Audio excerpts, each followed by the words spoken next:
What's up, guys? It's Jay, more than Afterkill. I'm back here on Gotham City Impostors. I joined this game late. It wasn't too late though. It was like 4-4, 5-5, 6-6. You see that? Very evenly matched game. And I come in here and pretty much rip it up. But on the heels of what I've been talking about for the past week about video game developers and people being sick and tired of them, it's actually pretty funny that in a Kotaku article that I read earlier today was say that according to the consumerist.com, they had a vote to go on to see what people thought was America's worst companies. And out of all these like terrible companies like Beyond Petroleum, and you also have Bank of America and a lot of the corporate fat cats that bleed America for billions and billions of dollars, amazingly, 60% of the votes went towards Electronic Arts video games development company, which, if you know, in some of the last videos I've spoken, I mentioned them specifically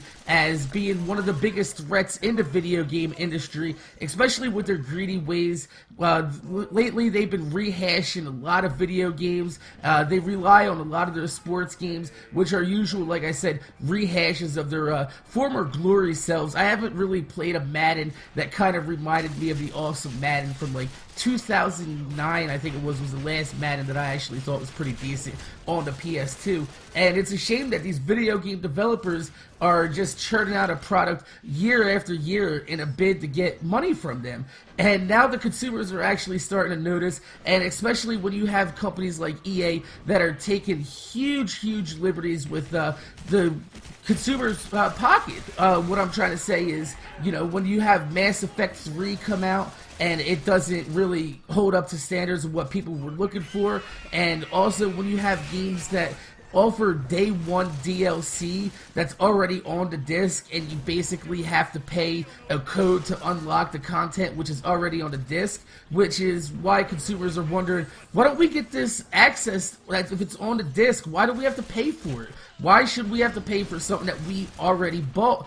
And that goes back to my old saying with end user license agreement. You're buying the software, you don't actually own anything that's on the disc, you're only licensing the product. So as long as they lock it on the disc, you can't touch it unless they say you can touch it, and if you do touch it, it's pretty much a violation of your user license agreement, and they can ban you from the game, the servers, or whatever have you. And it's a terrible fact that these companies are nickel and diming us when they're making millions and millions of dollars off rehashed products that aren't even that good anymore. Like I said, EA, I haven't seen like a really good game from EA in a long time, and this was a company that was a major player for, oh man, all the way back to the Sega days. If I recall, EA was actually never offered a license from any video game manufacturer back when Nintendo had licenses, and they actually had to reverse engineer the Sega Genesis to be actually able to make video games for it, and that's how they got their start into console games. So it's a shame to see that, you know, a company that's scraped from the gutter all the way to the top is ruining it by taking on the little guy and ruining them and just rummaging through our pockets where they don't deserve to be. So my name's Jay, more than Afterkill. I just thought I had to let you guys know about this. It was just funny that we've been talking about it all week, and now we have some more proof behind it that the consumers are upset. So my name's Jay, more than Afterkill. Make sure you guys rate, comment, subscribe, and I'm gonna see you guys later.